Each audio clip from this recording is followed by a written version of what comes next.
Bon, on a toujours de la chance parce qu'on a d'excellents conférenciers qui nous joignent à Maisons Anciennes. Aujourd'hui, on est avec Yolène Andebaka qui a un baccalauréat en architecture, qui a une maîtrise en aménagement et conservation du patrimoine bâti et qui est doctorante en ce moment même, qui fait avancer la connaissance du patrimoine bâti au Québec. Et on est doublement chanceux parce qu'elle est sur le conseil d'administration de Maisons Anciennes du Québec et c'est aussi la responsable de notre comité de sauvegarde. Alors, quand vous avez des cas de maisons en danger, de bâtiments patrimoniaux en danger, vous nous les référez, c'est à ce comité-là que ça s'en va. Alors, sans plus tarder, je vais laisser Yolène continuer. Merci beaucoup d'être là, Yolène. Oh, merci, bonjour, bonjour à tous et à toutes. Et bon, je vais commencer ma présentation aujourd'hui. Mon nom est Yolène Handawaka et je suis doctorante, comme Michael a dit, je suis doctorante en architecture, mais justement, j'ai travaillé plusieurs années comme consultante en patrimoine bâti.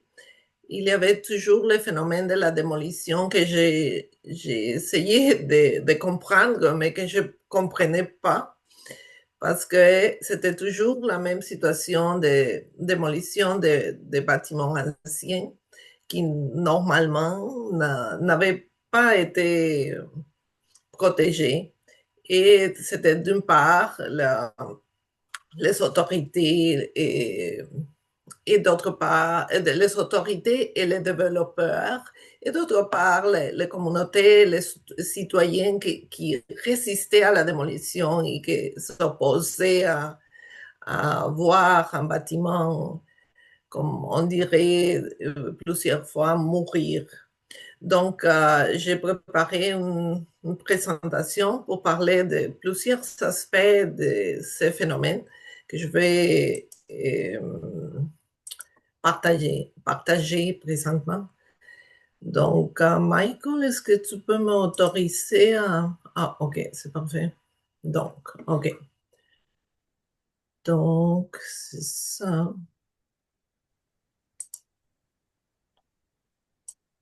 Ok. Bon. Ok, donc je vais commencer ici.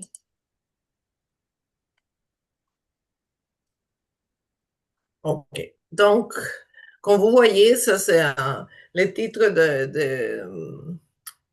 de ma conférence aujourd'hui, ça, c'est les enjeux de démolition des bâtiments patrimoniaux au Québec. Donc, comme vous pouvez voir, attendez, ok. Comme vous pouvez voir, on va commencer par vous présenter une crise contemporaine de démolition et d'obsolescence.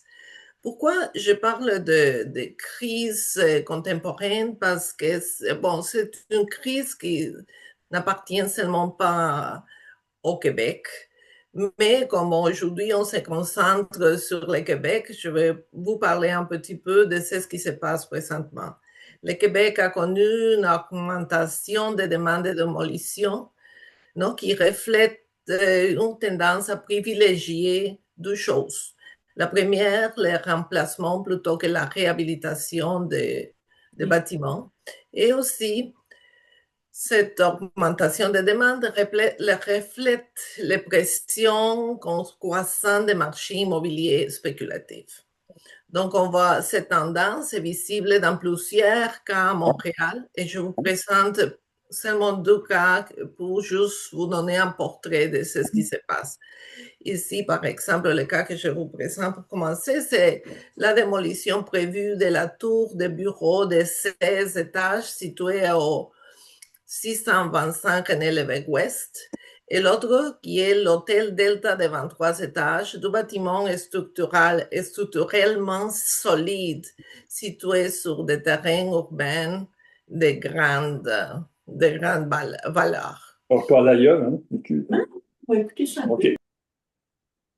Ah, excusez, je pas. C'est bon, je rappelle de fermer les micros, s'il vous plaît, là, Ah, pendant ok, la ok, ok. présentation. Sinon, moi, je devrais les fermer. OK. Voici le premier cas comme vous pouvez voir.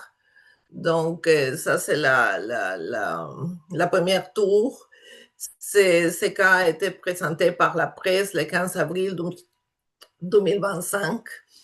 Et c'est ce que le propriétaire disait, c'est que c'était tellement coûteux. Ça coûtait à peu près 27 millions de dollars de transformer non, ces tours de bureau à bureau en logement. Donc, la ville a autorisé la démolition de cette tour. Et bon, je n'ai pas constaté si la tour a été déjà démolie, mais en tout cas, ça a été autorisé. Un autre cas, le cas que je viens de mentionner, qui est l'hôtel Delta.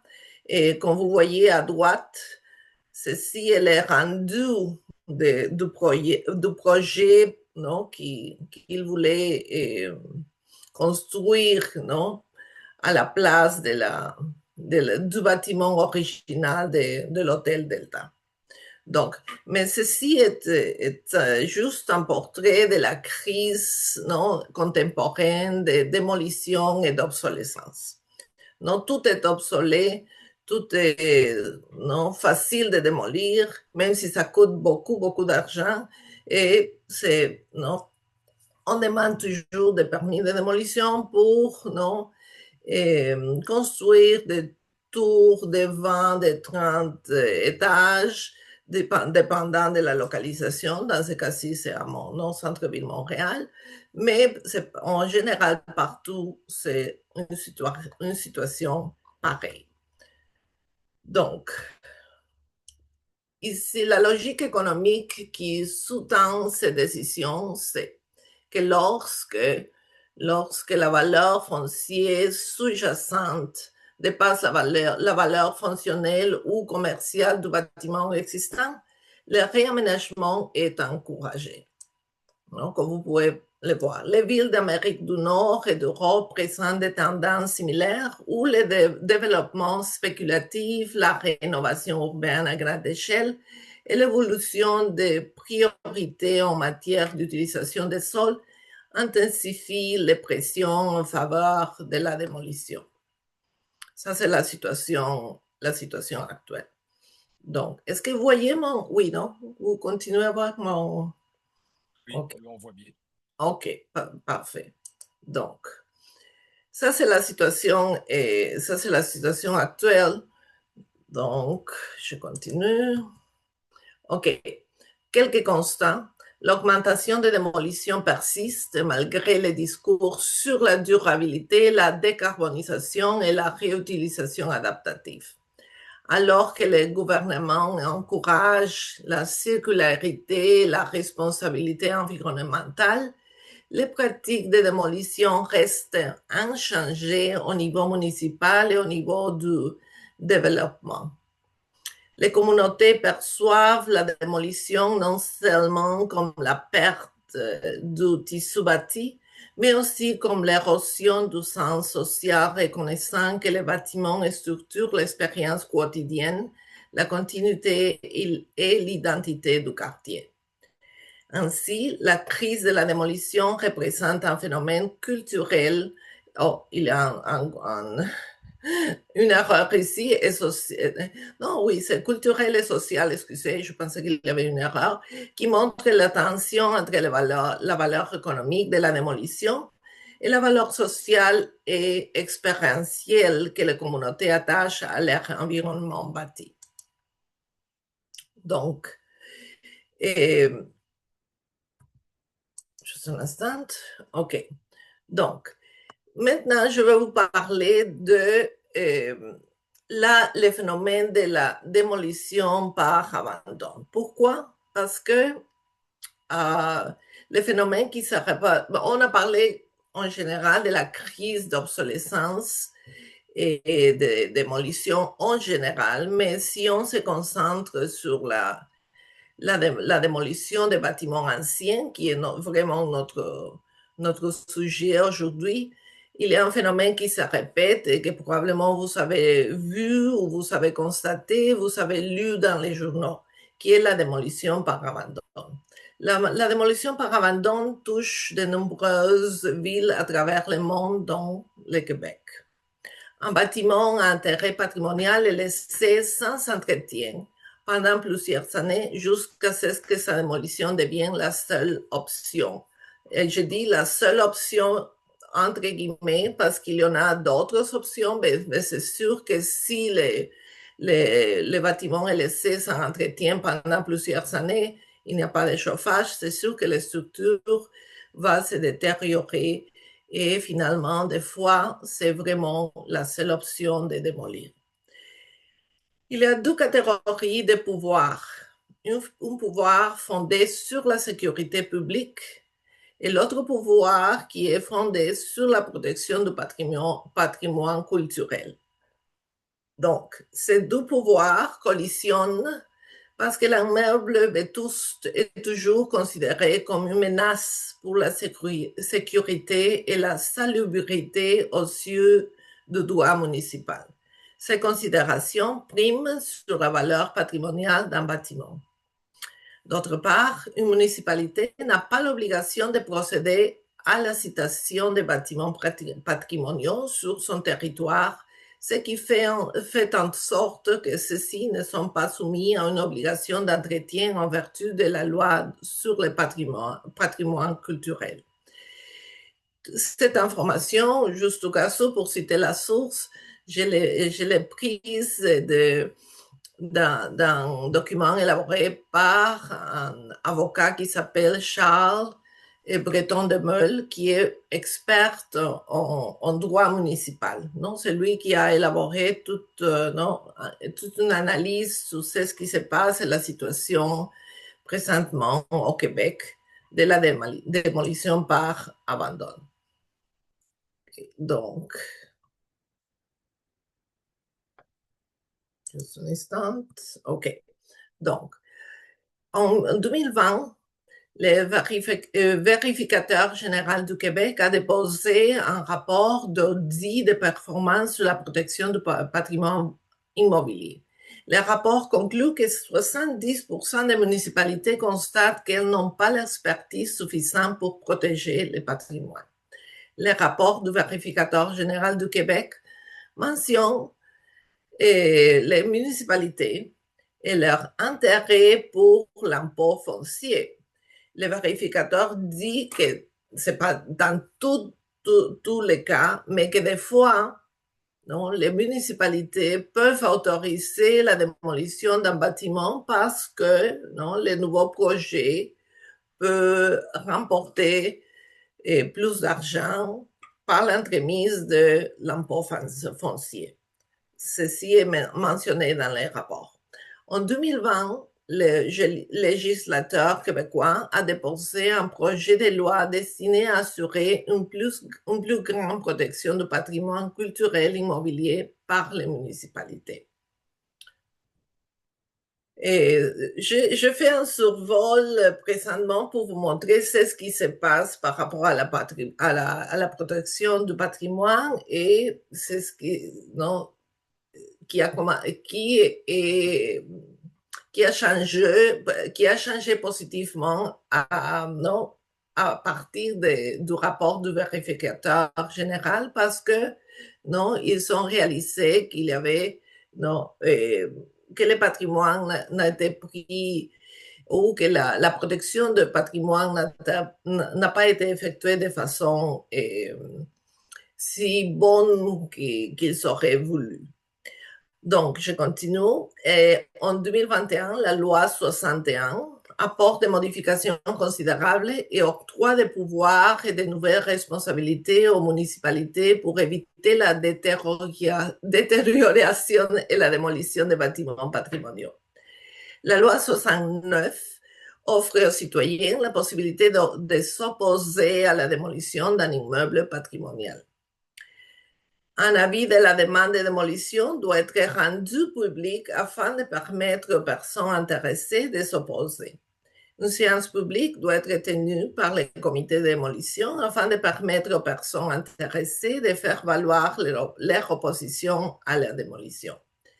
Les critères que le comité doit analyser ont été modifiés par la loi 69.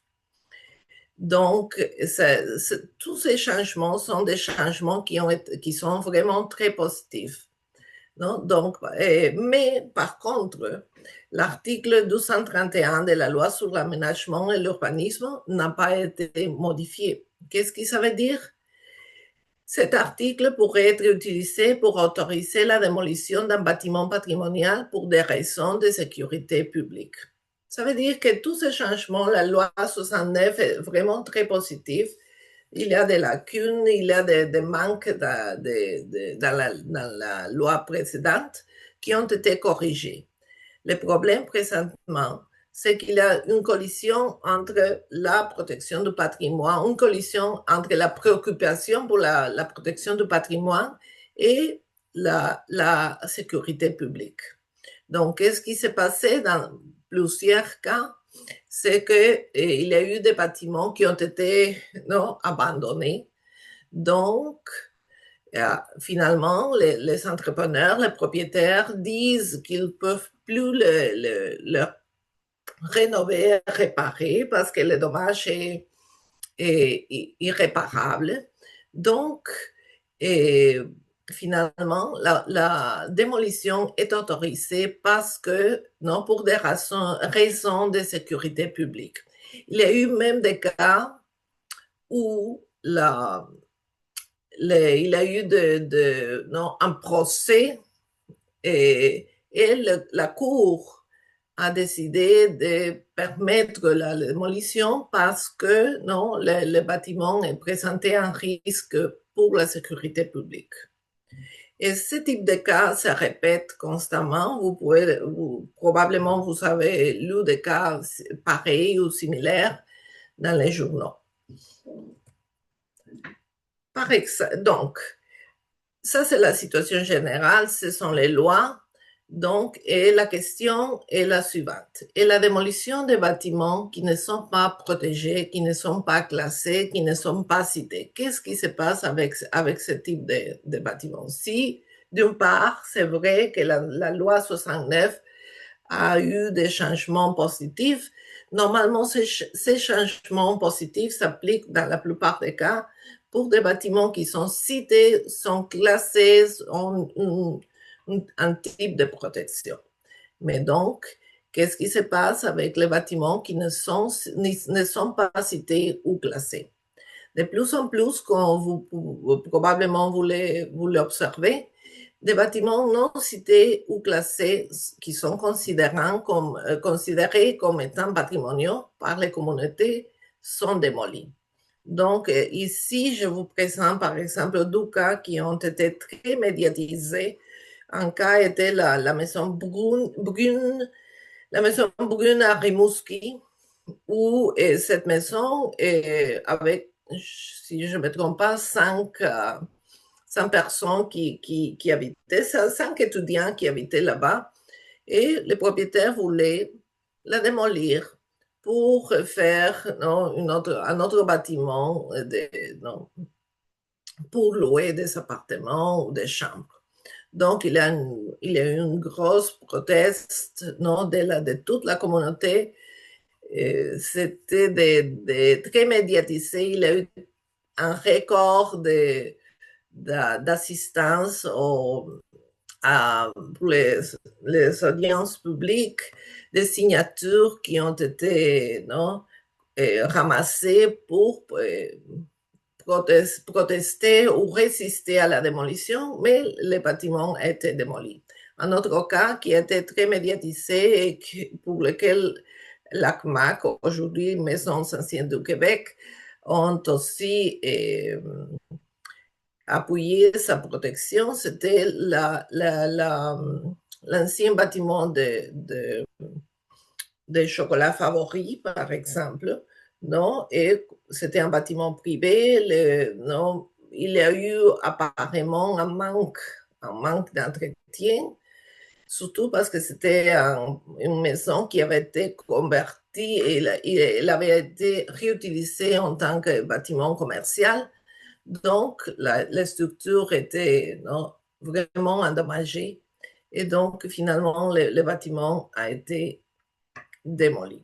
Et comme ces cas-ci, il y a de plus en plus de cas médiatisés et il y a encore peut-être plus de cas qui ne sont pas médiatisés et qui se passent dans des petits villages au Québec et qui ne sont pas très visibles, et qui apparaissent des fois dans les journaux, mais qui ne sont pas très, très médiatisés.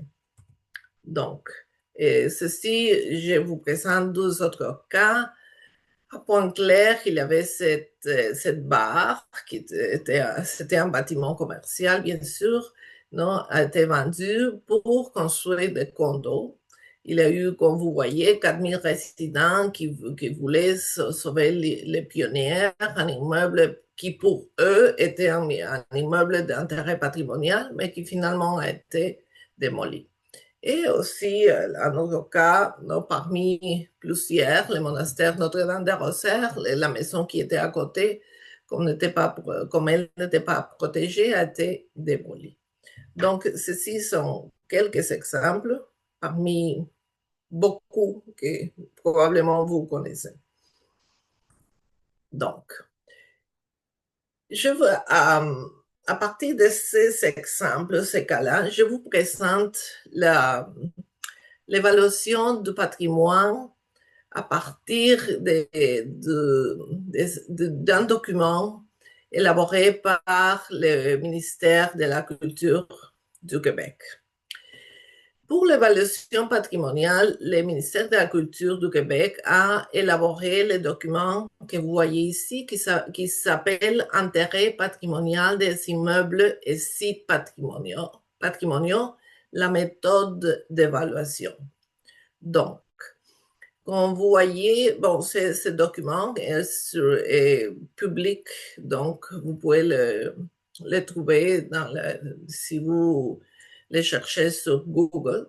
Donc, ce document présente, selon le ministère de la Culture du Québec, 12 valeurs patrimoniales.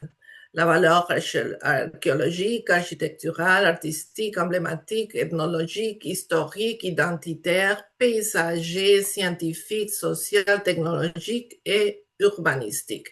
Les documents présentent aussi une grille d'évaluation patrimoniale, non, comme celle que vous voyez sur l'écran. Mais qu'est-ce qui se passe avec cette évaluation? Selon ce document-ci, la définition de patrimoine est la suivante. La loi définit un immeuble patrimonial comme tout bien immeuble qui présente un intérêt pour sa valeur archéologique, architecturale, artistique, emblématique, ethnologique, historique, paysagère, scientifique, sociale, urbanistique ou technologique, notamment un bâtiment, une structure, un vestige ou un terrain. Ceci a été pris de la page 2 du document que je viens de vous montrer. Okay? Ça, c'est la définition du patrimoine du ministère. Donc, pourquoi j'ai souligné la valeur sociale? Parce que c'est ça que je vais clarifier dans un moment. La valeur sociale est parmi les 12 valeurs que le gouvernement du Québec considère comme étant une valeur patrimoniale. La valeur sociale, selon les mêmes documents, est définie comme suit. La valeur sociale fait appel à la résonance d'un bien dans le temps présent, à la mémoire affective et aux souvenirs partagés, au bien-être ou au sentiment d'identité qu'il suscite et dont la disparition entraînerait un sentiment de perte dans la communauté. OK? Donc, encore une fois, dans les mêmes documents, et le gouvernement dit que les valeurs patrimoniales sont l'ensemble des qualités positives présentes dans un élément du patrimoine culturel. elle s'incarne à travers des composants physiques. Et encore une fois, je souligne en jaune les composants physiques, qui en constituent l'aspect visible. L'identification des valeurs patrimoniales et des éléments caractéristiques d'un bien est indispensable à sa bonne connaissance, à sa préservation ainsi qu'à sa gestion. OK? Donc, qu'est-ce qui se passe ici? La décision de classer ou non un immeuble ou un site patrimonial revient au ministère de la Culture et des Communications et repose sur le principe d'intérêt public.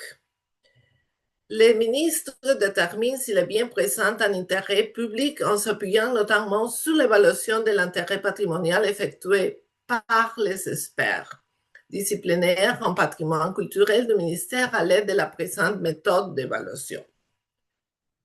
OK. Donc, dans les mêmes documents, il y a des annexes et l'annexe 5 présente les paramètres d'analyse comparative par valeur patrimoniale. Pourquoi? Parce que selon le ministère, pour analyser, pour déterminer la valeur patrimoniale d'un immeuble, il faut faire une analyse comparative. Une analyse comparative des 12 valeurs que je viens de vous présenter, parmi lesquelles se trouve la valeur sociale, non, les valeurs emblématiques, identitaires et sociales. Donc, il y a des contradictions qui sont présentées qui se présentent dans ces documents. Parce que, d'une part, on dit, par exemple, que la décision de classer repose sur que les biens présentent un intérêt public. Ça veut dire qu'il faudrait prendre en considération l'opinion des citoyens, des communautés. Il dit aussi que les valeurs doivent s'incarner à travers des composants physiques. Par contre, la valeur sociale ne s'incarne pas nécessairement sur les valeurs physiques. Donc, il y a des contradictions. Et donc, regardez ici, ils disent les valeurs emblématiques, identitaires et sociales, en raison de leur caractère unique et difficilement comparable, ne figurent pas dans ce tableau. Qu'est-ce que tout ça veut dire? Que oui, le gouvernement protège les bâtiments patrimoniaux. Il y a 12 valeurs patrimoniales, parmi lesquelles se trouve la valeur sociale, qui est l'attachement des personnes ou des citoyens à un bâtiment. Mais par contre, non, quand on veut évaluer, si vous regardez les documents, vraiment, il n'y a pas vraiment de méthode d'évaluer la valeur sociale. Il y a juste une question. Est-ce que vous pensez qu'il y a une valeur sociale? Est-ce que vous pensez qu'il y a un attachement? Non. Et c'est tout ce qu'il y a. Et à cause de la nature, comme il dit, si c'est du caractère unique de la valeur sociale, elle ne peut pas être évaluée ou comparée. Donc, qu'est-ce qui se passe avec cette situation? D'une part, on a le gouvernement qui essaie de protéger les bâtiments qui présentent des valeurs normalement physiques, ça veut dire architecturales ou historiques. L'histoire se reflète dans les styles architecturaux, c'est sûr. Il y a des preuves, non? Des fois, ce sont des documents, des livres qui présentent la valeur historique. Donc, il y a l'état du bâtiment, l'authenticité. Mais malheureusement, la valeur sociale qui est l'attachement de la communauté à un bâtiment n'est pas mesurée parce que, non, en raison de son caractère unique et difficilement comparable. Qu'est-ce que cette situation cause? Cette situation cause l'écart entre les valeurs officielles Et ça veut pas dire que les valeurs officielles ne sont pas bons. Non, les valeurs officielles, qui sont les valeurs architecturales et historiques, d'âge, d'authenticité, ces valeurs-là sont bonnes et tout le monde les apprécie. Mais il y a de l'autre côté les valeurs sociales qui sont attribuées par les communautés et que normalement, comme je vous démontre ici, ne sont pas considérées dans l'évaluation des bâtiments. Donc, c'est pour ça que dans beaucoup de cas, dans plusieurs cas, non, quand il y a une démolition demandée, une démolition d'un bâtiment demandé, il y a cette collision entre les valeurs officielles, les valeurs officielles et les valeurs qui sont attribuées par les communautés. Donc, le phénomène qui continue, et c'est le phénomène de la résistance à la démolition. Donc, les communautés, les citoyens, la société civile, les associations telles que Maisons Anciennes, Action Patrimoine, Héritage Montréal, résistent à la démolition parce que ce sont des bâtiments que, selon la communauté, selon les citoyens, on possède une valeur non seulement architecturale ou historique, mais aussi une valeur sociale. Donc, cette situation provoque la résistance à la démolition et provoque les situations que vous connaissez où la communauté résiste, la communauté proteste. Des fois, il y a des cas qui sont réussis et des cas où on réussit à arrêter la démolition et des fois même à réutiliser les bâtiments et à requalifier les bâtiments. Mais il y a plusieurs cas où, surtout quand ce sont des bâtiments privés, où la démolition termine par être la solution entre guillemets. Donc, quoi faire par rapport à cette situation où des bâtiments anciens, non classés ou non cités, sont à risque d'être démolis. Donc, quoi faire? On doit surveiller, on doit poser des questions, on doit s'organiser et on doit résister. Pourquoi? Parce que si on ne fait rien, la démolition sera la prochaine étape. Qu'est-ce qu'on peut faire? On peut demander, vous pouvez demander, on peut tous demander à notre conseillère d'arrondissement, à notre de notre patrimoine. On peut aussi demander à notre MRC s'il y a un agent de patrimoine immobilier et s'il y a lieu, demander d'en avoir un. C'est sûr que ce type de mesures ne sont pas faciles. Ce n'est pas parce qu'on va demander qu'ils vont l'avoir le lendemain. Des fois, ça prend du temps et des fois, on ne réussit pas. Mais il faut vraiment le faire. Quoi faire? S'organiser avec nos voisins pour surveiller les bâtiments laissés à l'abandon. Si y a un bâtiment qui est laissé à l'abandon, c'est un bâtiment qui est probablement le prochain à être sujet d'une demande de démolition. Qu'est-ce qu'on peut faire? On peut envoyer des lettres aux conseillers municipaux. On peut envoyer des lettres à l'MRC pour s'opposer à la démolition d'un bâtiment ancien. Qu'est-ce qu'on peut faire? On peut écrire à Maisons Anciennes pour nous mettre au courant des bâtiments à risque ou des demandes de démolition. Voici les liens. Et si vous regardez sur le site web aussi, on a les contacts, sauvegarde à commercial Maisons Anciennes du Québec. Qu'est-ce qu'on peut faire? On peut aussi contacter d'autres institutions ou associations qui visent à protéger le patrimoine québécois, la Fédération Québec et Histoire Québec, Action Patrimoine, Héritage Montréal ou des fédérations ou sociétés de protection du patrimoine local. On peut aussi contacter les médias, les journaux, la radio, les groupes de protection du patrimoine, s'il y en a, ou des fois on les trouve dans les réseaux sociaux. Et je vous présente un modèle de lettres qui a été élaboré par Noémie Nadeau, qui était notre ancien président de la MAC, aujourd'hui Maison ancienne du Québec.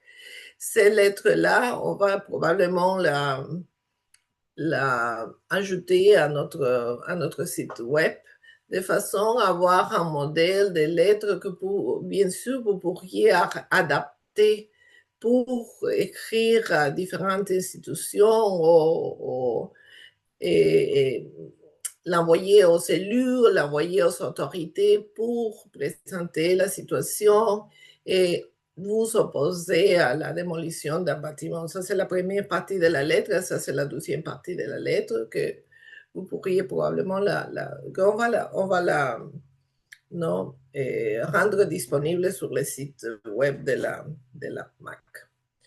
Donc, vous pourriez aussi enrichir la lettre en ajoutant, par exemple, votre lien avec le bâtiment ou le quartier, les avis d'autres personnes ou organismes soutenant la conservation du bâtiment, et l'intérêt pour la collectivité d'un projet de préservation du patrimoine bâti, les effets positifs pour la communauté. Vous pourriez, et si vous avez des photos ou observations sur l'état des bâtiments aussi, vous pourriez ajouter à la lettre pour essayer d'arrêter la démolition de ces bâtiments. Okay. Donc, ici, par exemple, je vous présente, juste pour vous donner quelques cas. Si on parle de la gestion par les valeurs, on dit quelle valeur, non? Ce sont deux cas qui se sont passés au Québec, ça fait quelques années. Ici, c'est la maison Allumette et à Gatineau. Cette maison est une maison ancienne et qui a été achetée par un développeur, mais lui, le développeur n'a pas acheté seulement une maison, mais 6 ou 8, si je ne me trompe pas. Donc, un groupe de maisons pour les démolir et pour construire un tour de logements. Donc, parmi les 6 ou 8 maisons, se trouvait cette maison qui était la maison Allumette. Donc, les maisons Allumettes, c'est bon, il y en a quelques-unes à Gatineau. Elles s'appellent Allumettes parce que c'était des maisons d'ouvriers à l'époque où il y avait une usine d'allumettes à Gatineau. Ce sont des maisons modestes, non, ne sont pas exceptionnelles en tant que leur architecture, mais constitue un témoin de l'histoire de l'histoire ouvrière de Gatineau. Donc, malheureusement, quand ce cas est apparu dans les médias, dont les maisons Allumettes n'étaient pas protégées à Gatineau. Donc, non, elle a été construite en 1910, non, était inscrite à l'inventaire du patrimoine bâti de la ville de Gatineau et comme ayant un intérêt patrimonial supérieur, les bâtiments ont été utilisés comme habitation. Après, il a été acheté par les promoteurs en 2020. L'immeuble était admissible en subvention de la ville de Gatineau dans le cadre du programme d'aide financière. Non? Après, l'entreprise souhaite démolir les bâtiments ainsi que 6 autres bâtiments voisins pour construire 159 nouveaux logements. Et donc, il y a un rapport de l'ingénieur, problème de fondation et surtout charpente, évidemment, parce que la maison avait été laissée à l'abandon. De nombreux citoyens et organismes s'étaient mobilisés pour préserver l'immeuble.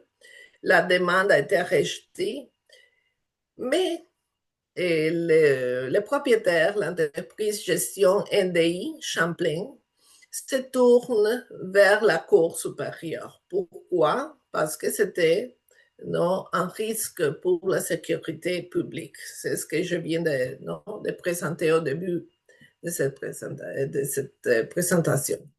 Donc, qu'est-ce qui s'est passé finalement à cause de l'état de la maison? Les résultats, il y a eu une demande de démolition acceptée par la Cour supérieure. La ville de Gatineau a décidé d'en appeler de la décision de la Cour en 2024, non? Mais malheureusement, non, à cause du risque que la maison présentait pour la sécurité publique, et la Cour a décidé que la maison soit démolie. Donc, l'autre option, c'était de la déplacer, mais dans l'état dans lequel se trouvait la maison, c'était trop risqué de le faire. La seule chose qui a été, parce qu'il n'y avait pas d'autre option, c'était justement de faire un scan. Non, c'est une technique qui est utilisée couramment présentement, un scan de la maison pour garder comme témoignage de, de la maison de façon électronique. Donc, et à partir de ces cas, donc même si le cas a eu un résultat négatif, la ville de Gatineau a décidé de faire une étude des maisons allumettes qui restaient à Gatineau. L'étude a été finie, l'étude a été présentée et la ville de Gatineau, à partir de ce cas, a décidé de protéger toutes les maisons allumettes qui en restent à Gatineau. Donc, finalement, le cas a servi pour protéger les autres maisons. Dans ce cas-ci, il y en a d'autres, mais malheureusement, dans plusieurs cas, c'est juste non, une maison ou un bâtiment qui est unique, qui est perdu à cause de l'abandon dans lequel il se trouve. Un autre cas, ça c'était aussi dans les dernières années, il y en a plusieurs, ça c'était à Hudson, à Québec. Non, c'est une maison de 1856, le constructeur était Georges Dupont-Rothschild, il était un forgeron qui avait été impliqué dans la construction d'autres bâtiments à Hudson. Et la maison est un des derniers témoins de la période de la fondation de la ville. Elle était vacante, mais on manque d'entretien et très, très détériorée. Le permis de démolition est présenté en juillet 2020. Le conseil municipal approuve un projet de développement. Donc, c'est pour construire 18 unités de condominium. Ceci est un phénomène aussi qui s'est passé avec plusieurs cas, que les villes approuvent ou donnent le permis de démolition, mais après, avec la résistance de la communauté des citoyens, non, la ville doit changer leur décision, ce qui cause beaucoup de problèmes parce que le développeur va débuter un processus, un procès, non? Et à la cour, parce que c'est sûr qu'ils ont reçu l'approbation, le permis de démolition, après la situation est changée, non? Après le permis est refusé. Donc, à l'automne 2020, la demande de démolition a été révoquée. Après avoir été octroyée, elle est révoquée en raison d'une erreur procédurale. En 2023, une nouvelle demande a été déposée, problème de structure, toiture, infiltration, plomberie, électricité, fenêtres, 39 objections ont été acheminées au comité de démolition. Le résultat, démolition refusée, procès d'appellation, non? Et ce sont des histoires qui vous les connaissez, la maison Boileau à Chambly, non? Donc, ce sont des cas aussi des fois, ce sont des cas où les bâtiments ou les maisons appartiennent à la ville. Et c'est justement la ville qui devrait les protéger et c'est des fois la ville qui autorise la démolition. Heureusement, à partir des changements, surtout avec la loi 69, et c'est ce qui se passe, que la loi 69 autorise aux municipalités d'appliquer des amendes qui peuvent aller jusqu'à 250 000 $ pour le manque d'entretien des bâtiments. Et la ville de Québec a commencé à envoyer des amendes comme celle-ci pour le manque d'entretien. C'est que nous espérons qu'il va changer un peu la situation. C'est sûr qu'il y a les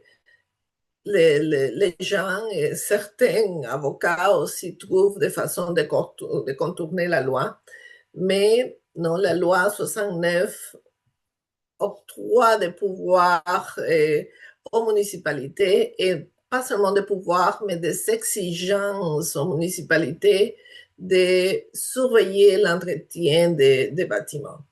Aussi, et à partir du rapport du vérificateur, à partir de la fin du mois d'avril 2026, cette année, tous les MRC doivent avoir mis à jour leur non les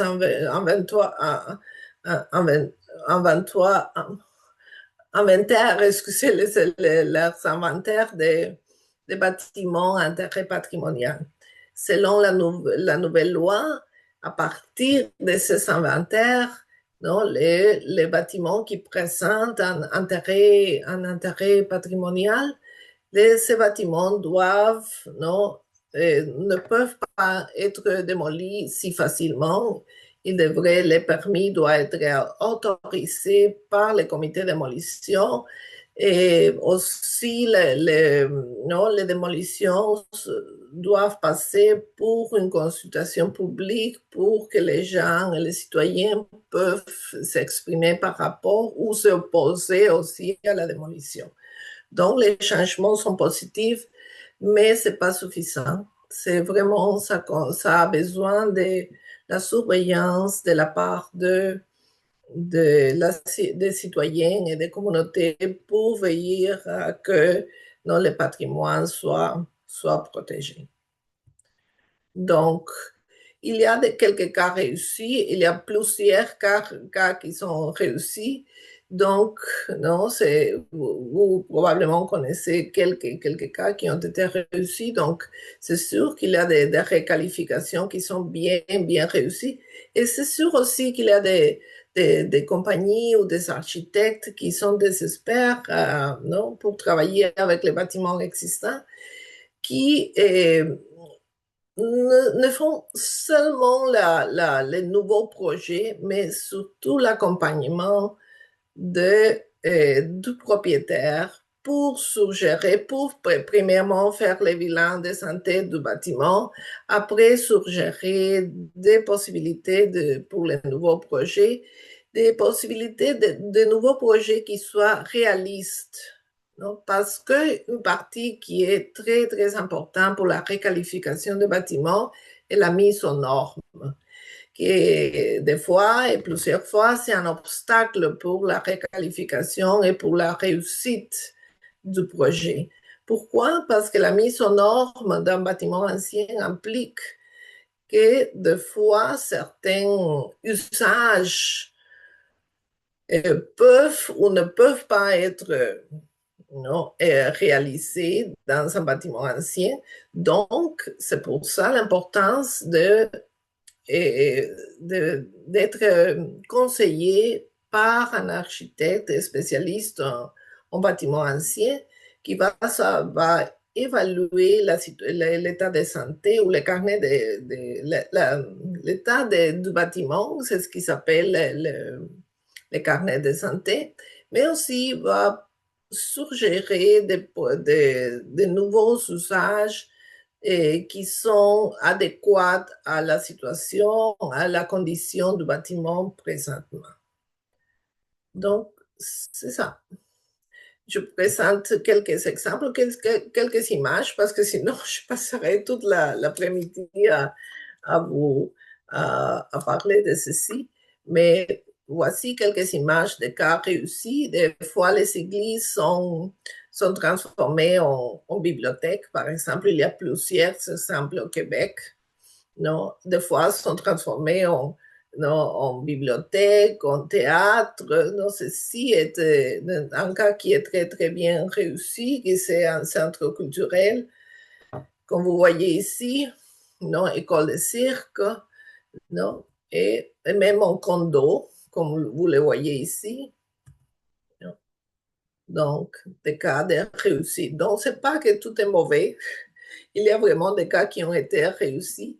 Mais malheureusement, pour les bâtiments qui ne sont pas cités ou classés, il faut vraiment surveiller non, et voir que les bâtiments ne soient pas non, laissés à l'abandon pour éviter les conflits. Non? Et dans ce cas-ci, par exemple, si vous voyez ces projets, ils ont fait des résidences pour personnes âgées, mais ils ont utilisé l'église au centre du projet pour une salle communautaire non, qui appartient à tous les logements. Donc, il y a des solutions créatives très bien réussies où on peut utiliser, par exemple, une église au centre d'un grand projet comme celui-ci. C'est tout. Donc, si vous avez des questions, je suis à l'écoute. Excellent. Il risque d'y avoir des questions parce que quand même, c'est pas facile d'en dire. Il y a beaucoup de choses à dire, puis tu as réussi à le faire, Yolène, en assez peu de temps. Donc, vous pouvez écrire vos questions dans le chat ou bien lever la main là, via Zoom, là, c'est possible. J'ai Madame Franqueur, oui, vous pouvez y aller. Bonjour et merci pour l'excellente présentation. Je me présente comme propriétaire d'une maison patrimoniale dans le secteur Buckingham de Gatineau, mais aussi je travaille à la ville de Gatineau au développement immobilier et commercial du centre-ville avec les fameuses maisons allumettes. Et on travaille sur différents plans en ce moment. Oui, il y a l'aspect résidentiel, mais il y a l'aspect commercial où des immeubles patrimoniaux sont laissés en friche, qu'on appelle. Et on est comme sur le bord, on travaille sur une façon d'imposer une taxe sur l'abandon des immeubles. Ce n'est pas fait encore, mais on travaille là-dessus parce que c'est une bonne idée. Ah, pardon? C'est une bonne idée, très bonne idée. Mais c'est pas facile. Mais c'est ça parce que d'un côté, il y a tout l'aspect, ben oui, résidentiel, mais l'aspect commercial. Quand on a des friches, on augmente le taux de vacances commerciales, on diminue la vitalité économique d'un secteur. En tout cas, mais je voulais juste vous dire que je voulais vous remercier premièrement pour la présentation parce que ça fait vraiment réfléchir sur qu'est-ce qui a été fait jusqu'à ce jour, mais tout ce qui reste à faire. Puis je me demande justement, tu sais, les solutions, y a-t-il des solutions autres que ça qu'on peut mettre, qu'on peut imposer en amont pour éviter que ces bâtiments-là soient démolis? Oui, oui, oui, c'est vraiment un problème très complexe, un problème c'est un phénomène. C'est pour ça que j'ai décidé d'étudier le phénomène aussi de la résistance à la démolition. Mais oui, c'est un problème très complexe. Pour l'instant, justement, quand j'ai lisé le rapport de cet avocat Breton de Meubles qui est spécialisé dans les droits immobiliers, selon lui, les changements à la loi au Québec sont très positifs.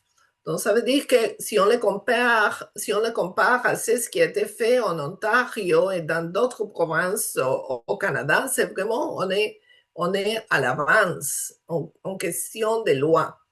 Mais justement, le problème, c'est que des fois, la réalité, non, il faut qu'on vous, non, nous, Chez Maisons Anciennes, on se concentre plutôt sur les maisons, qui est très important, mais c'est pas vraiment tout, comme vous le dites. C'est aussi, il y a des bâtiments commerciaux, il y a d'autres types de bâtiments qui sont aussi importants et qui font partie aussi non, du caractère urbain d'une ville. Parce que là, comme j'étudie ces phénomènes, je commence à étudier, de faire des comparaisons, des analyses comparatives entre différents cas. Et lorsque on analyse ce que les gens disent, ils disent que c'est pas seulement les bâtiments en tant qu'entité physique. Les bâtiments fait partie de la qualité de vie, c'est ça qu'ils disent, de la qualité de vie, bien sûr de la qualité urbaine, de la qualité de vie, de la qualité du cadre bâti de l'endroit. Donc, c'est pour ça qu'ils veulent défendre, même si ce n'est pas un bâtiment extraordinaire, non, si on parle du côté architectural, mais ils disent que en plus de la contribution à la crise climatique non, qu'on vit présentement, mais les gens aiment leurs bâtiments, aiment leur arrondissement, leur voisinage, et les bâtiments commerciaux, comme vous dites, ça fait partie aussi de non, cette vie urbaine. Donc, oui, je pense que c'est une très bonne idée d'avoir, je n'avais pas pensé à ça, d'avoir des taxes sur ça, non? Et de réfléchir ensemble, non? Avec les politiciens, les villes, de réfléchir à ce qu'on peut faire de façon, non, collective, parce que sinon, on voit qu'il y a toujours une façon de contourner la loi, il y a toujours une façon de, non? Même, non? Des fois, il y a un conflit entre les ministères. Il y a deux cas qui se présentent récemment. Le pont couvert à Poton, non, le ministère du Transport disait qu'il fallait le démolir. Et c'est un pont classé par le ministère de la Culture. Mais le ministère disait non, non, non, non, il n'y a pas de solution. Le coût de démolition était de 200 000 $. Et le coût de réparation pour renforcer le pont était 200 000 $. Mais c'était plus facile de démolir. Oh, non, non, non, on va démolir parce que c'est plus facile entre guillemets, non? Mais finalement, grâce à la participation active de la population, des citoyens, des associations, des organismes comme Maison Ancienne, le pont a été sauvé. Mais il y a une autre maison à Valais-Jonction qui vient d'être démolie par le ministère des Transports. Encore une fois, c'est le ministère qui a acheté la maison pour démolir parce qu'il y avait un muret qui devait être non, refait ou c'était un obstacle. Non, mais c'est le fait de ne pas trouver, de ne pas essayer de trouver des solutions. Non, comme vous, et je vous félicite parce que non, c'est une solution créative. On ne sait pas vraiment s'il va rendre les résultats qu'on espère, mais on essaye, non? On essaye, on fait notre mieux pour protéger, pour éviter des démolitions qui sont tellement coûteuses, pas seulement et, quant à l'argent, mais aussi de façon environnementale, non? La démolition d'une église, ça coûte à peu près 800 000 $. C'est incroyable combien ça coûte, et en plus de tous les dommages environnementaux qu'on fait. Donc, non, en tout cas, je vous félicite, je vous remercie, et c'est vraiment une solution très créative. J'espère que vous allez nous tenir au courant si ça marche, comment ça marche, non, et si ça donne des résultats, parce que ça peut être un exemple pour d'autres villes ou d'autres non, villages qui veulent protéger leur patrimoine. Oui. Donc, Merci. merci, Yolène, de la réponse. Je tiens à préciser que la taxation sur les immeubles vacants, c'est quelque chose qui est implémenté déjà en Belgique depuis un bout de temps, Ah oui, je dans ne savais pas. certains secteurs européens. Alors, oui, la fiscalité peut être repensée grâce à des méthodes comme ça. Nous avons ensuite Claude Dion qui a levé la main. La parole est à vous. Oui, ben bonjour, est-ce que vous m'entendez? Oui, Oui. Euh, Dès le mentionner, le ministère des Transports et de la Mobilité durable, là, son nom officiel. Moi, je suis à Saint-Lin-Laurentide, membre de Seule Histoire de Saint-Lin-Laurentide et du patrimoine. Et on a une maison qui est une des plus anciennes maisons du village, ou juste à l'extérieur, qui date, selon le propriétaire, de 1825. Personnellement, j'ai pu retrouver des traces qu'elle existait déjà en 1861 au recensement. Et il y a un vieux projet de voie de contournement à Saint-Lin-Laurentide et malheureusement, la voie passerait directement sur la maison. Et on nous dit que ça coûterait ou impossible ou ça coûterait très cher de la déménager. Donc, on a un ministère. La maison, à ma connaissance, n'est pas classée ou citée. Et ben, je pense qu'on a des autorités municipales qui sont peut-être frileuses.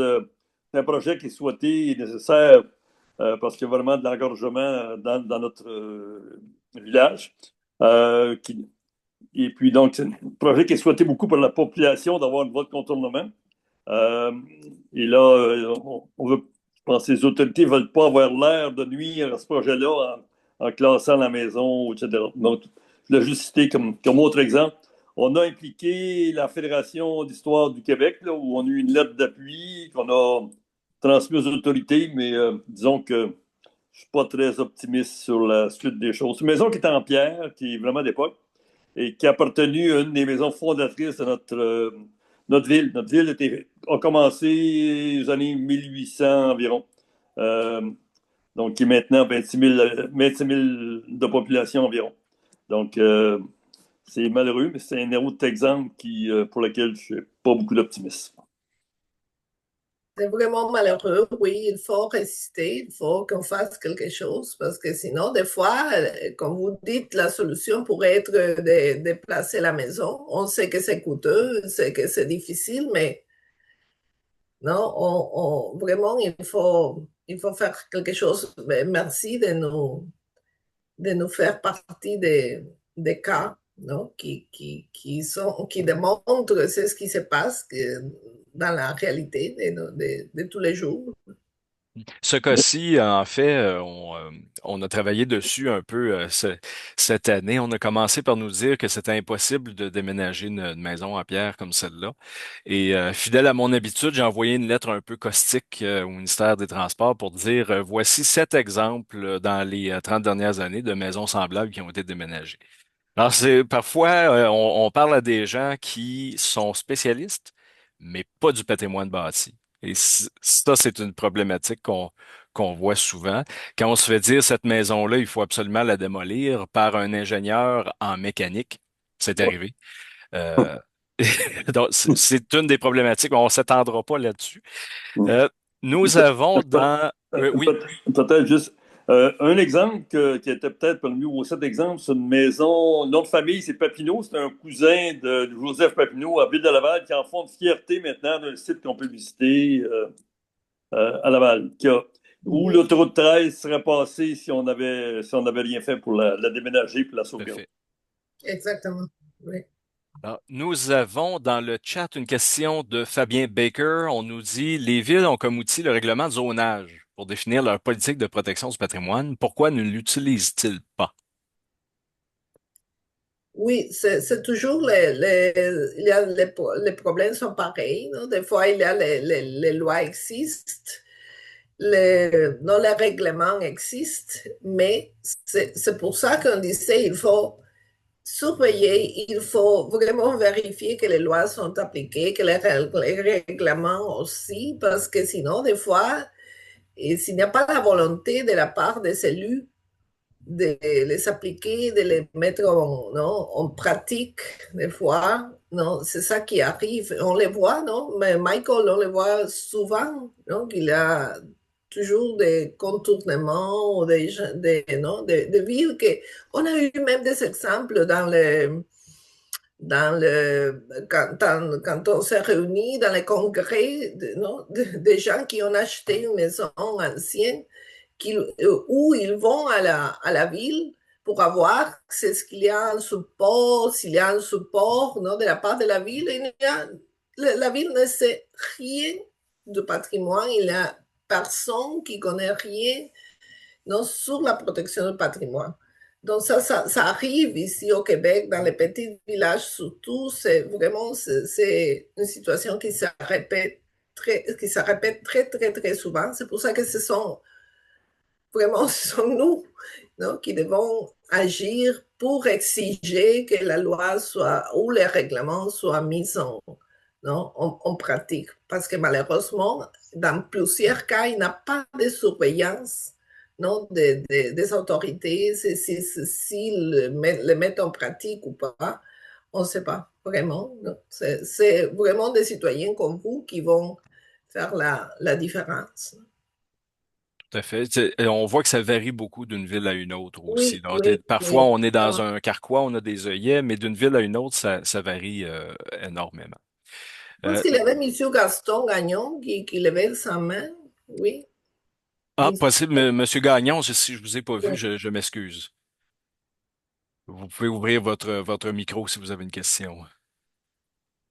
Alors, moi, je suis du Saguenay, je suis un ancien du ministère. J'ai plusieurs cas de réussite, la pulperie de Chicoutimi, entre autres, la maison Villeneuve, le chalet du Buc. Pour moi, un des éléments qui explique peut-être le phénomène, c'est, vous savez, on conserve par l'usage. Quand il n'y a pas d'usage, le bâtiment est automatiquement en danger. Mais moi, je crois aussi qu'il y a vraiment un travail à faire sur la connaissance du milieu. C'est la connaissance, c'est par la connaissance qu'on arrive à sauver et protéger des bâtiments et leur donner d'autres valeurs. Et moi, un des éléments qui me fait beaucoup, sur lequel je réfléchis beaucoup, c'est l'absence de la culture de la conservation au Québec. Donc, pour moi, on a beau avoir des lois, mais on ne transmet pas le patrimoine. Exemple, moi, j'ai mentionné souvent au ministère, on travaille beaucoup sur la gestion du patrimoine pour les autorisations de travaux, etc. Mais en amont, on ne travaille pas sur l'éducation du patrimoine. On ne travaille pas, par exemple, pour enseigner cette matière du côté des enfants, donc dans les écoles, du côté des élus. Actuellement, je travaille un projet avec le Cégep de Jonquière pour un AEC auprès des inspecteurs municipaux. Donc, une formation pratique justement dédiée à la connaissance du territoire, la connaissance du patrimoine et comment on peut réhabiliter en donnant d'autres valeurs, d'autres fonctions à des bâtiments. Et pour moi, c'est un long travail et cette culture de la conservation que nous avons dans des vieux pays, ici, on voit encore qu'on est jeune là-dessus. Et je pense qu'on peut le faire ou le réaliser par des exemples que vous avez montrés. La Fondation du patrimoine fait un travail exceptionnel, un patrimoine religieux fait un travail exceptionnel de ce côté-là.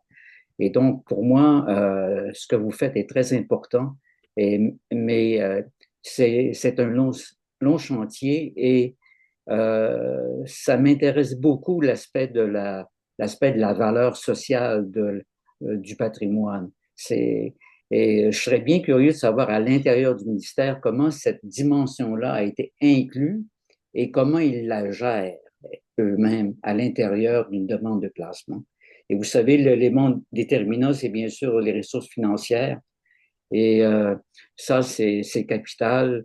On n'a pas de loterie du patrimoine.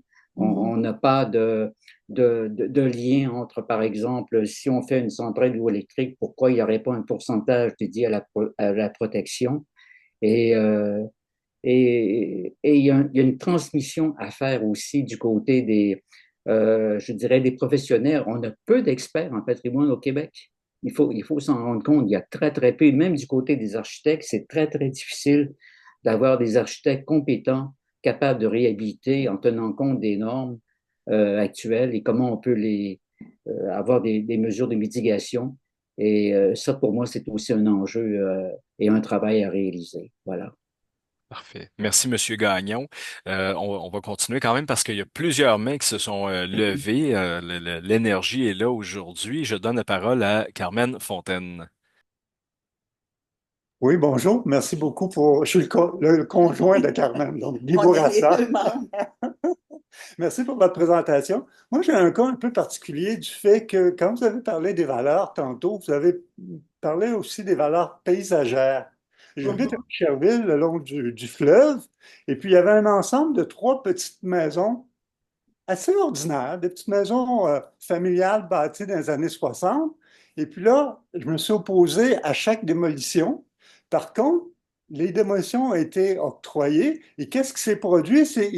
Les gens ont reconstruit, mais des monster houses, des immenses maisons, qui fait que là, maintenant, on a perdu nos vues sur le fleuve. Puis à l'époque, je n'ai pas pensé que quand j'ai fait ma demande pour d'opposition, j'aurais pu m'appuyer sur la valeur paysagère pour dire, ben, s'il y a reconstruction, ben, à ce moment-là, on aurait dû garder les gabarits des bâtiments qui ont été démolis ou, au mieux, peut-être faire en sorte de... C'était quand même des maisons intéressantes pour des petites familles. Donc, c'est quand même des maisons correctes, là. Donc, à ce moment-là, le promoteur a vraiment profité de l'occasion de la démolition pour justement faire des immenses constructions qui, maintenant, aujourd'hui, fait en sorte qu'on a perdu nos vues sur le fleuve. Oui, ça c'est vraiment dommage. Et c'est justement ça que M. Gagnon, non, disait, ça fait un moment, non, qu'il faut vraiment la connaissance, non, la connaissance du milieu. Non, c'est pour ça que c'est ce qu'il fait, c'est vraiment très important parce que, non, des fois, il n'y a pas de connaissances. Donc, voyez-vous, dans les documents que j'ai présentés, qui a été élaboré par le ministère de la Culture, c'est la valeur paysagère, ça existe. Ça veut dire que ça, dans le permis de démolition, ça devrait être aussi considéré, mais des fois, on ne le sait pas. On ne sait pas que la valeur paysagère aussi, c'est important. Et c'est sûr que quand il y a ce type de cas, non, on devrait, non, mais c'est le manque aussi, comme vous le dites, non, c'est vous êtes opposé, mais vous ne savez pas exactement, non, que vous aurez pu dire ça.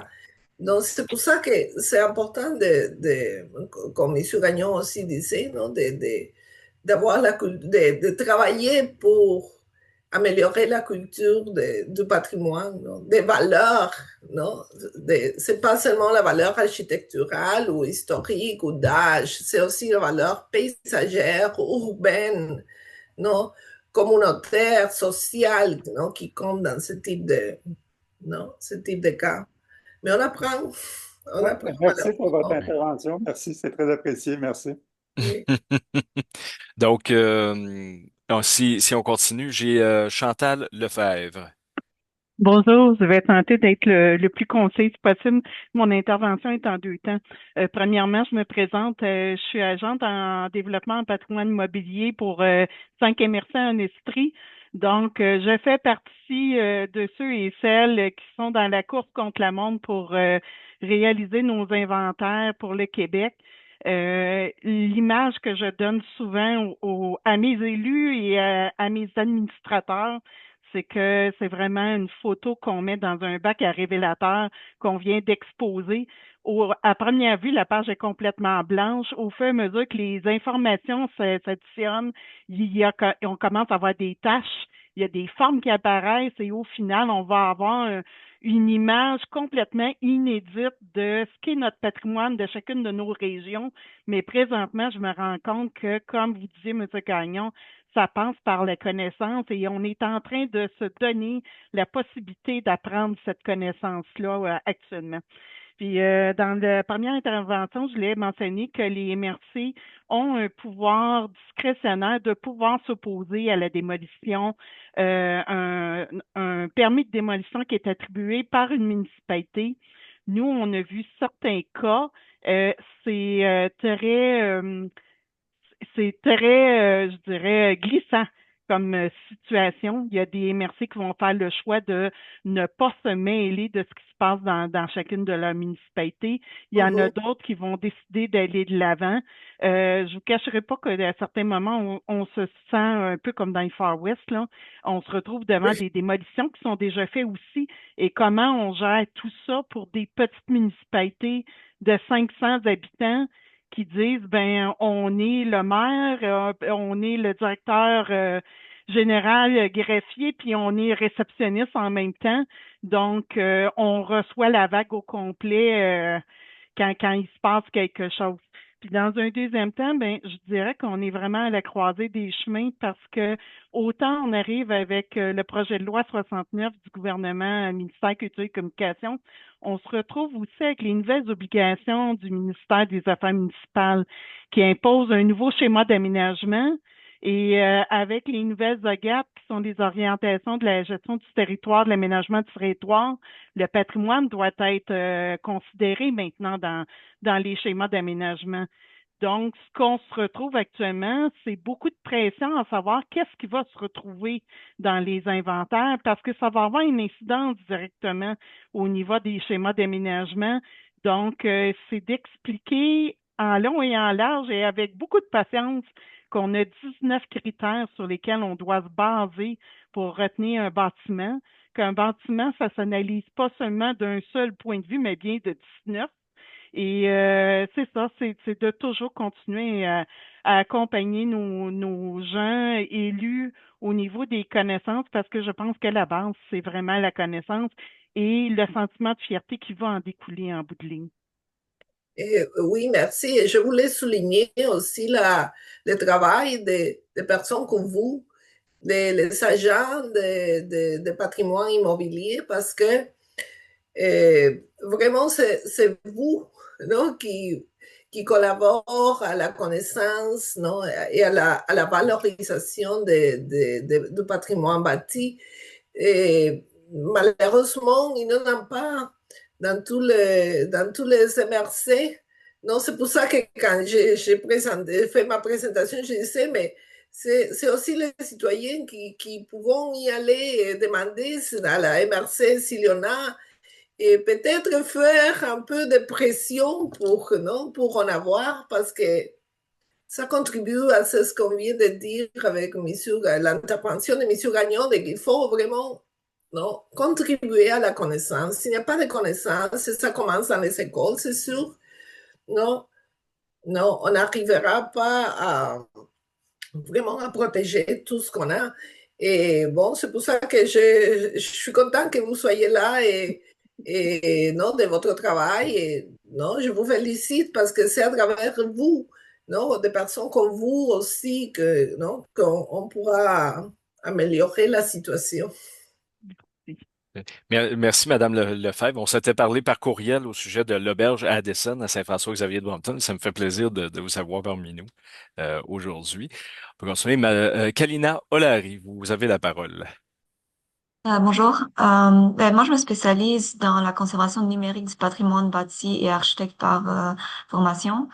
Ce que Monsieur Gagnon avait mentionné sur l'éducation, ça m'a beaucoup interpellée parce que nous, dans le fond, une de nos branches, premièrement, c'est vraiment l'éducation. On va beaucoup parler aux étudiants dans les écoles par rapport à l'architecture et les technologies et qu'est-ce qu'on peut faire avec ça dans le but du patrimoine bâti, mais aussi dans notre domaine, puis dans les projets dans la communauté. Par exemple, on a travaillé sur un projet patrimonial à Montréal où malheureusement, une partie de ce bâtiment-là sera démolie, mais avec les architectes, on a décidé de numériser quand même au complet pour l'utiliser plus tard dans l'éducation, puis vraiment tout garder ça dans la mémoire du bâtiment au complet. On fait ça souvent par volontairement pour certains bâtiments de notre communauté aussi, pour vraiment montrer ça à la communauté, pour aussi juste avoir un lien plus fort avec ces bâtiments-là. Peut-être souvent, dans notre quartier, on va passer une seule fois devant ces bâtiments-là. On va pas s'en rappeler, mais juste avoir quelque chose avec quoi on peut partager avec la communauté. Je pense que ça devient quand même un outil que l'on peut utiliser puis s'aider dans cette conservation-là, même si parfois on ne peut pas tout préserver physiquement. Oui, je pense que c'est très important. Justement, Michael, on aura non, une conférence dans quelques semaines justement sur les scans 3D parce que vraiment, c'est un outil très, très important. Non? Et surtout, comme vous dites, pour l'éducation, parce que peut-être en utilisant la numérisation des bâtiments, on pourrait aussi encourager les gens, si les bâtiments existent, à aller les visiter. Non? Et vraiment, parce que quand on connaît les bâtiments, on l'aime, non? Et on peut avoir, c'est ce qu'on vient de dire, on peut améliorer la culture, la connaissance, non? La connaissance, par conséquent, la culture de la protection du patrimoine, non? Donc, je suis d'accord, c'est vraiment important. C'est un outil très, très, très puissant. Tout à fait, c'est quelque chose à ne pas oublier, c'est quelque chose qui avance souvent, donc la géomatique en histoire, les systèmes de cartographie numérique en histoire sont de plus en plus utilisés. Nous, on travaille parfois avec M. Nelson chez Géo 360, mais en effet, si vous regardez nos prochaines conférences à Maisons Anciennes, vous allez voir que Richard Lapointe de chez iScan va nous rejoindre là, d'ici quelques mois. Ce n'est pas la prochaine, l'autre d'après. Alors, c'est quelque chose d'important à garder en tête aussi. Superbe. Alors, je n'ai pas d'autres questions dans le chat. Je ne vois pas d'autres mains levées. J'en profite donc pour vous remercier d'avoir été si nombreux avec nous aujourd'hui, pour vous rappeler justement d'aller voir sur notre site web, voir c'est quoi les prochaines conférences pour vous y inscrire. Ce sont des sujets toujours pertinents et on essaie d'en amener des nouveaux à chaque fois. Merci à Yolène aujourd'hui d'avoir pris le temps de faire la présentation. S'il y en a parmi vous qui est intéressé à nous aider dans notre mission envers le patrimoine bâti, il ne faut pas oublier qu'on a 10 comités chez Maisons Anciennes qui travaillent sur différentes choses, que ce soit les assurances, que ce soit le comité de sauvegarde avec Yolène, que ce soit notre revue, la Lucarne. On cherche un responsable de l'édition à la Lucarne, si ça vous intéresse. Alors, n'hésitez pas à nous écrire, vous pouvez participer, joindre notre armée de bénévoles qui ont toujours beaucoup d'énergie à mettre chez nous. Alors, je vous souhaite une excellente soirée. Merci à tous. Bon souper et on se voit bientôt. Merci. Au revoir. Au revoir.